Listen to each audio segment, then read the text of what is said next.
Bonjour à tous et bienvenue sur ma chaîne Revue en vrac. Alors aujourd'hui je vais vous présenter un couteau de la marque Real Steel, un couteau chinois, mais vous me direz encore, oui mais bon, ils font quand même du matos qui est quand même pas mal, il faut reconnaître. Donc un couteau de la marque Real Steel, un couteau qui me faisait de l'œil depuis un moment, que j'aime beaucoup notamment, et vous le devinez tout de suite, pour son profil un petit peu japonais, hein, puisqu'on est entre le tanto et l'Igono Kami. Le tanto, je vais vous montrer immédiatement pourquoi, au niveau de sa forme assez épurée et aussi quand il est complètement ouvert. Alors, vraiment, vraiment, il est très élégant et donc ça fait très très japonais. Et l'Igono Kami parce que, hop, le système d'ouverture avec le flipper positionné ouais, frontalement, hein. D'ailleurs, c'est un petit peu original, on va en reparler un petit peu. Et ben, ça fait penser un peu au couteau Igono Kami. Donc je trouve qu'il est entre les mix, c'est une version modernisée d'un tanto Igono Kami, un espèce d'hybride chinois d'un truc japonais. Bon bref, pourquoi pas, et c'est assez sympa. J'aime beaucoup l'esthétique de ce couteau. Vous voyez, il est vraiment très épuré, très épuré. En plus la lame, vous voyez, en position fermée, rentre complètement dedans. C'est vraiment sympa. Quoi d'autre? Les salages, c'est des platines carbone. Alors ils appellent ça carbone, c'est un effet carbone. Alors c'est vrai qu'à l'écran, là, je viens de me rendre compte en faisant la vidéo, on se rend pas trop compte. C'est très joli en vrai. Là, c'est beaucoup moins à l'écran. En vrai, c'est assez sympa, mais on va dire que c'est type carbone. Ça, c'est pas du carbone, hein. Pour moi, c'est du G10 où ils ont fait un traitement dessus. Je ne sais pas comment ils ont fait. Le rendu est très bien. C'est très agréable à toucher. C'est très esthétique aussi, je trouve. Mais je pense pas que ce soit du carbone, hein. Là, vraiment, pour moi, c'est du G10. Donc voilà. Un clip ceinture qui est en port, je ne sais pas comment ça s'appelle ça, profond. Enfin, vous voyez ce que je veux dire, hop, la base du clip ceinture est vraiment à la base du couteau. Donc ça permet de l'enfoncer vraiment pleinement dans une poche, par exemple, et ça le rend très discret. Petit reproche.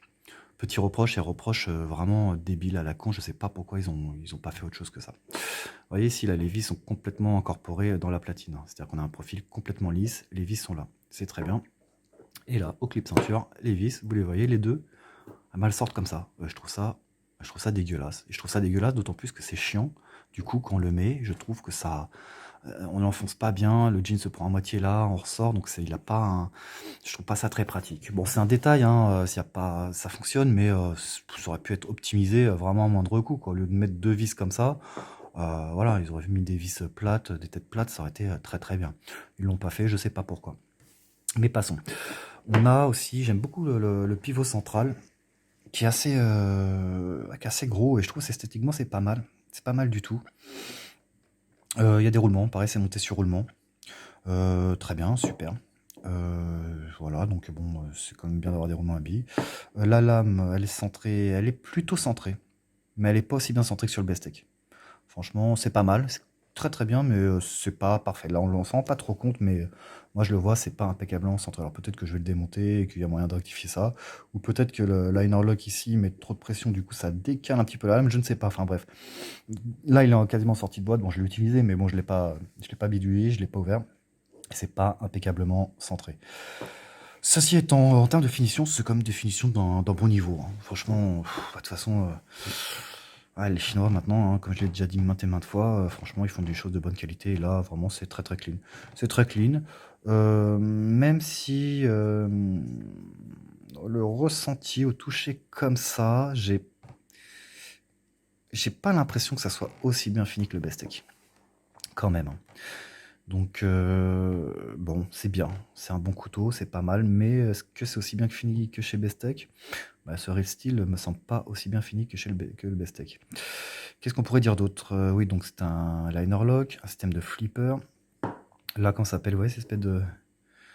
Sur toute la longueur, là, de quoi on appelle ça? Je sais plus, je crois des spacers, peut-être un truc comme ça. Bon, c'est assez esthétique, c'est pas mal. Voilà, il a un profil qui est vraiment très sympa. Je trouve qu'il est vraiment très beau. Il est très japonais, moi, bon, ça me plaît beaucoup. Alors, on va regarder un petit peu la lame quand même, ouais. Regardons un petit peu la lame. Je suis désolé, on voit pas tous les... Je suis assez proche, hein, l'objectif est assez proche, donc là, vu la taille de l'objet, ben, bon, parfois on ne verrait pas très bien. Donc Real Steel. Vous voyez, la lame est il est très élégant, c'est très effilé, donc ça c'est un couteau qu'on pourrait sortir vraiment au restaurant. Il choque pas, quoi. Il choque pas et je le trouve plutôt élégant. Il est assez grand malgré tout, hein. La lame doit faire 8 cm à peu près, je crois. Mais voilà, il a un design qui est vraiment sympa. Enfin, moi, ça me plaît beaucoup en tout cas. La lame est assez fine, notamment la pointe. Donc là, en utilisation en forêt, si en forêt, mais ça dépend ce que vous faites avec, mais disons en bushcraft et tout. Enfin, même en général, bon, comme je l'avais dit, les pliants, c'est pas l'idéal. Mais bon, voilà, c'est pas. Ouais, bon, faut faire gaffe. Je pense que c'est pas un couteau qui est d'une solidité extraordinaire, même s'il est très très bien, hein. Franchement, il est bien construit, il n'y a pas de souci, hein. Il est solide, mais voilà, on va pas faire des gros travaux avec. Je le recommande pas. Je pense pas qu'il tiendra très, très longtemps si on commence à faire des gros travaux avec. C'est un couteau, ouais, c'est plutôt un couteau, je crois que ça s'appelle un peu style gentleman farmer. Ouais, folder, enfin bref, on s'est compris. Il est plutôt assez élégant, très bien dans un EDC de ville. Je pense un couteau qui va très bien dans un EDC de ville, qui est discret, qui est beau, qui peut sortir au restaurant et qui fait toutes les tâches d'un couteau. Il coûte très bien. Il coûte très bien, soit dit au passage. Au niveau de l'acier, alors l'acier c'est du N690. Je ne sais pas ce que ça vaut. Je n'ai jamais eu de couteau avec cet acier-là. Si vous en avez, si vous avez des retours d'expérience, n'hésitez pas à mettre des commentaires éventuellement. Moi, je me suis renseigné un peu sur internet sur le N690. Bon, ça semble être correct, mais sans plus quoi. Moi, comme ça me fait penser à de la US8. Je pense que on n'est pas loin de la US8 quoi. C'est bon. Donc la US8, je connais bien. Ouais, c'est pas mal. C'est juste pas mal. C'est pas extraordinaire, mais c'est pas mal. Alors, je sais pas si c'est un peu mieux ou un peu moins bien. En tout cas, ça y ressemble. Quoi qu'il en soit, je pense que c'est un acier qui fait le boulot pour ce type de couteau, sans être non plus un acier extraordinaire. Voilà, je pense que le D2 est un petit peu meilleur. Bref, en tout cas, une lame très élégante, vous voyez. En plus, qui est tout à fait, comme je disais, avec une courbe comme ça, qui est complètement utilisable. En plus, voilà, il y a très peu de différence, vous voyez, entre le manche et la lame ici. Et ça, c'est assez sympa. Je suis désolé, le couteau est un peu sale. Je trouve que c'est pas mal. Je trouve vraiment c'est pas mal. J'aime beaucoup ce design. Ça fait très très japonais, vraiment très épuré. Moi, ça me plaît beaucoup. Je suis désolé de le répéter, mais je me répète souvent, je sais. Mais voilà, il me plaît beaucoup. Alors, par contre, voilà, le gros truc, le gros plus, enfin, la chose qui est vraiment, au-delà de son design, qui est vraiment assez atypique, et que j'avais jamais vu ça ailleurs. J'avais jamais eu ce système sur d'autres couteaux. Enfin, si le système de line lock, oui. Avec le flipper, oui. Mais bon, habituellement, les flippers sont en position supérieure. Donc, on les ouvre, clac, comme ça. Là, il est devant. Et je me suis dit, qu'est-ce que c'est que ce truc? C'est un peu bizarre. Et finalement, à l'usage, je me suis rendu compte que c'est vraiment pas mal du tout. Comme vous avez pu voir sur les petites séquences que j'ai faites, ça permet une ouverture avec l'index, avec le pouce, en position type poignard avec le petit doigt, pourquoi pas les autres? Enfin, je veux dire, il s'ouvre quasiment avec tous les doigts. En plus, on peut, avec un support comme ça sur une table, un angle, on peut le faire. Une poche de vêtements, il s'ouvre. Et finalement, je trouve ce truc génial. Franchement, j'étais sceptique. Et je trouve cette espèce de front flip, là, ce flipper positionné comme ça, qui fait en plus penser à un Nigono Kami, un peu dans le design. Et ben en plus, je trouve ça vraiment super. C'est vraiment très pertinent. Je pense que ce couteau, alors évidemment, c'est pas pour faire la promotion de ça, mais voilà, etc. Mais je pense que c'est un couteau qui est complètement valable en EDC urbain et en ouverture rapide, en défense, quoi. Je pense que c'est un couteau qui doit être pas mal pour se friter. Évidemment, c'est absolument interdit. Je ne vous le conseille pas, mais c'est juste une petite critique, une petite observation que je me suis faite du fait de ce système de flipper frontal qui lui permet vraiment des ouvertures vraiment. On peut l'ouvrir de plein de façons et ça marche vraiment très bien. Il est il est très très vif. D'ailleurs, je trouve aussi, et je trouve c'est intéressant, je sais pas si vous connaissez je crois que ça s'appelle les Kobuto, Kobutan, oh, je sais plus, bref, un truc japonais, enfin bon, c'est ni plus loin qu'un bout de bâton. Il y a il y a tout un système de self-défense qui a été développé avec ça. Kobutan, je crois, bref.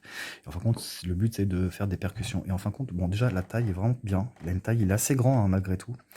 Et en plus, avec ça, ça pourrait permettre éventuellement de faire des points de pression, de percuter des sections osseuses. Alors, au visage, n'en parlons même pas. En plus, comme la lame est complètement insérée dans le manche, et d'ailleurs, c'est très joli, c'est vraiment super qu'elle disparaisse comme ça. Mais donc, du coup, voilà, elle risque pas de s'ouvrir, quoi. Et on pourrait éventuellement taper comme ça. Et je trouve qu'en self-défense non létale, on se rapproche de cet esprit, voilà, de ce système-là japonais de stick, ou bien même ils font aussi des stylos tactiques. Enfin bon, c'est le principe, hein, taper avec un objet dur sur des points de pression, percuter. Et je trouve que, ouais, en plus, celui-ci, il est vraiment, c'est complètement pertinent, quoi. Franchement, je trouve je trouve que c'est un bon, ça serait un bon couteau de défense si on peut parler comme ça, un bon couteau de combat si on peut parler comme ça. Mais je trouve vraiment que du fait de cette ouverture, ce profil, Et aussi cette possibilité de percussion non létale. C'est ouais, bah, c'est pertinent, ouais. Je trouve que c'est pertinent, quoi. Il est vraiment pas mal. Et le tout avec un design très simple, très japonais, très épuré. Je trouve qu'il est très beau. Moi, personnellement, il me plaît beaucoup. Alors bon, après les goûts et les couleurs, c'est toujours pareil, mais regardez, il est quand même pas mal, hein. Donc ça, on peut le sortir sans faire fuir les gens. Il fait pas trop tactique. Il fait plutôt chic. Il a une taille qui est, non, il est un peu grand, non, il est pas un peu grand, mais on disons qu'il est à la limite au niveau taille d'un couteau qui est portable sans trop de problèmes. Son ouverture on peut l'ouvrir de n'importe quelle façon et ça c'est vraiment génial. En prise poignard avec le petit doigt, avec le pouce, l'index, sur des rebords de table, sur des poches, des vêtements, etc. Super sympa. Et puis en plus, je pense qu'il a de par son design, on peut vraiment faire un kubotan. Je crois que ça s'appelle un kubotan. Donc vraiment, voilà, vraiment, vraiment sympa. Je le trouve très beau. En termes de prix, je l'ai payé, je me rappelle plus trop, je crois que je l'ai payé à peu près 70 euros. J'arrondis. Allez, on va dire à peu près 70 euros. Là, c'est pareil. Si vous avez vu ma vidéo sur le Best Tech Excel, je l'ai payé moins 50 euros. Je l'ai payé 48 euros. Donc, on va dire 50 euros. Là, il est presque 20 euros plus cher. 20 euros plus cher. En termes de finition, je trouve qu'il est un peu en dessous du Best Tech d'Excel, je trouve. C'est vraiment, ça se joue à peu, mais moi, c'est un peu le feeling que j'ai, je trouve qu'il est un peu dessus. Il est très très bien fini. Le Best Tech est vraiment très bien fini. Celui-ci est très bien fini, mais je trouve qu'il est un peu en dessous. L'acier, le N690, je ne sais pas ce que ça vaut. Mais bon, faut voir si ça vaut le D2, si c'est mieux ou pas. J'en suis pas sûr, j'en suis vraiment pas sûr. Quoi qu'il en soit, c'est un beau couteau. Voilà, pour toutes les raisons que je viens d'énumérer, hein, en termes de design, d'ergonomie d'ouverture, de possibilités éventuellement en défense. C'est vraiment un bon couteau de DC. Mais il est un peu plus cher que le Bestech. Donc, bah, et donc, je ne sais pas choisir. Si vous devez choisir qu'un couteau entre celui-ci et le Bestech, la question se pose, hein. Après, c'est une question de goût, c'est toujours pareil. Mais bon, moi, j'en suis satisfait. Je l'aime bien ce couteau. Je l'aime bien. Je le prends pas tout le temps. Parce que voilà, comme son profil est assez. Il semble un peu plus fragile quand même au niveau de la lame. Donc ça, c'est plutôt un couteau en ville, quoi. Quand j'ai envie de faire, allez, on va dire la vérité, si j'ai envie de me porter un couteau qui a un peu de style, etc., un peu minimaliste, ouais, je trouve qu'il est pas mal. Je trouve qu'il est pas mal. Il est assez looké, il est pas mal. Et en plus, je trouve qu'il est pertinent en termes de défense, éventuellement. Je dis bien dit, éventuellement. Là, c'est juste mon analyse personnelle. Évidemment, ne vous amusez pas à faire ça avec des coups de couteau, hein. Vous n'êtes pas des délinquants, enfin du moins j'espère pas. Et réfléchissez bien si vous devez faire l'usage de la force dans une situation, quoi. Quoi qu'il en soit, il a un design qui est pertinent dans ce sens-là. Et il est complètement utilisable, comme je disais, il n'a pas un look trop agressif, trop tactique. On peut couper son steak au restaurant. Franchement, il est plutôt chic même. Donc voilà. Voilà les amis, donc un couteau de la marque Real Steel. Un couteau qui me plaisait bien, qui me plaît bien, que je souhaitais vous présenter, qui est intéressant d'ailleurs, notamment avec son ouverture, comme je vous l'ai dit. Et voilà, eh ben écoutez, passez une bonne journée, une bonne semaine, un bon mois, enfin bref, je pourrais dire n'importe quelle connerie comme ça, quoi qu'il en soit. Portez-vous bien, et je vous dis à très bientôt.